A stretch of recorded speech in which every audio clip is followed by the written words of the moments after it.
You pick up the phone and suddenly you're dragged right into the middle of your parents' divorce. 20, 30, or even 40 years of marriage, and now you're relaying messages, you're being asked to take sides, or you're trying to console one parent about the other. And in the back of your mind, there's this sinking realization. The family home, or the savings you always assumed would be yours one day, might now be split up or just completely sold off. This explainer covers exactly what legal standing adult children actually have, what happens to inheritances and federal benefits, and how you can protect yourself and your parents through the whole process. So, we'll be looking at legal standing, inheritance, federal benefits, and protection. First off, you should know that you are definitely not alone in this. According to Bowling Green State University, right now, 36% of all Americans going through a divorce are 50 or older. It's called a gray divorce, and that rate has literally doubled since 1990. Which naturally leads to a huge question. You're watching your entire family structure shift. So do you actually have any legal say in your parents' divorce? Or is this just happening without you having any input at all? The hard truth? Adult children have zero legal standing in a DC gray divorce proceeding. Even though this split is going to impact you financially and emotionally for decades, there's no custody framework for you. The courts just aren't built to protect your relationship with either parent or give you a voice in the room. Legally speaking, you are entirely on the outside looking in. So without legal input, what about the money? Could you lose the family home or the savings you always assumed you'd eventually inherit? Decades of wealth are suddenly on the table. To understand that, you need to know how DC handles property. Washington, D.C. uses something called equitable distribution. Simply put, a judge divides marital property based on what is considered fair rather than just an automatic 50-50 split down the middle. They look at incomes, health, needs, and what each person contributed to the marriage. So let's say your parents have an $800,000 family home. Under equitable distribution, that house might just get sold so the equity can be divided, ensuring both of your parents can afford to live on their own. The assets you thought would be passed down to you can easily be reduced, totally liquidated, or just redirected to fund their new separate lives. But it's not just about the money, right? The emotional disorientation is massive. You might be feeling a heavy role reversal, suddenly acting as your parent's therapist. And you might be asking yourself, why do I feel closer to my mom right now and way more distant from my dad? Is that normal? Actually, yes, it's completely normal. Sociologists even have a name for it, the matrifocal tilt. The research shows a really clear pattern. After a gray divorce, adult children almost universally grow closer to their mothers, while relationships with fathers tend to weaken. Why? While mothers usually acted as the family's social coordinator. When the marriage ends, fathers often don't have that relational infrastructure, and if the father repartners, that contact drops even more. Let's pivot back to the practical stuff, especially for those living in the DC area.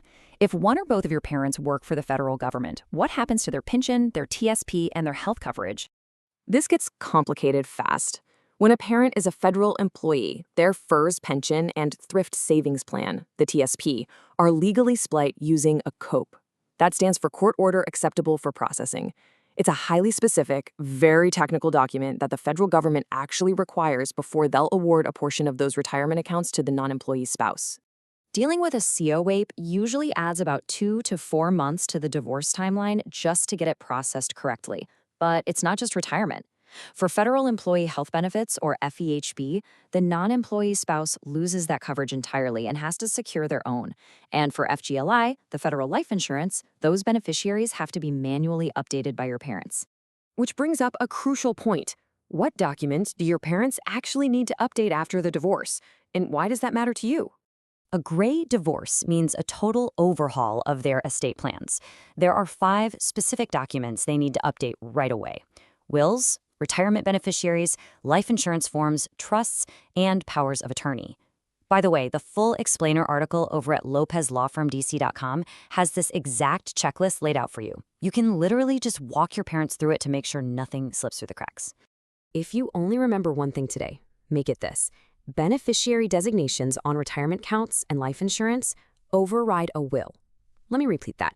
They override a will. DC doesn't have automatic laws that void an ex-spouse from these accounts. So if your dad forgets to update his TSP form, your mom could accidentally inherit that money years from now, and you could be completely bypassed. So how long is this whole transitional period gonna take? And did DC's new 2024 divorce law actually change anything? It changed a lot, actually. In January 2024, DC completely overhauled its divorce laws. Before this, couples had to live separate and apart for 6 months to a year before they could even file. That mandatory separation wait? It's gone. Either spouse can file immediately now.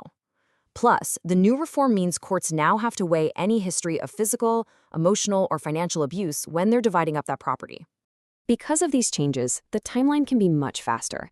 An uncontested gray divorce can finalize in just 30 to 60 days.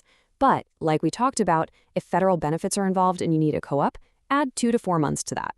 And if it's contested with complex assets or businesses, you're looking at 6 months to potentially several years. Look, you can't control your parents' divorce. You just can't. And you really shouldn't try to be their mediator.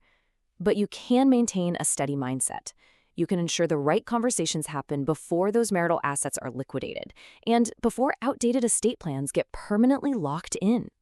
I highly recommend heading over to LopezLawFirmDC.com to read the full explainer and grab that document checklist. And if your family needs guidance to protect everyone's interests, especially with federal benefits involved, you can schedule a consultation with Lopez Law Firm right there on the site. Also, please take a second to hit subscribe so we can keep bringing you clear explainers just like this. I want to leave you with this one question to think about. Have you had the difficult conversation with your parents about their estate documents yet? It might be awkward, but having that talk now is absolutely the most important step you can take for your family's future.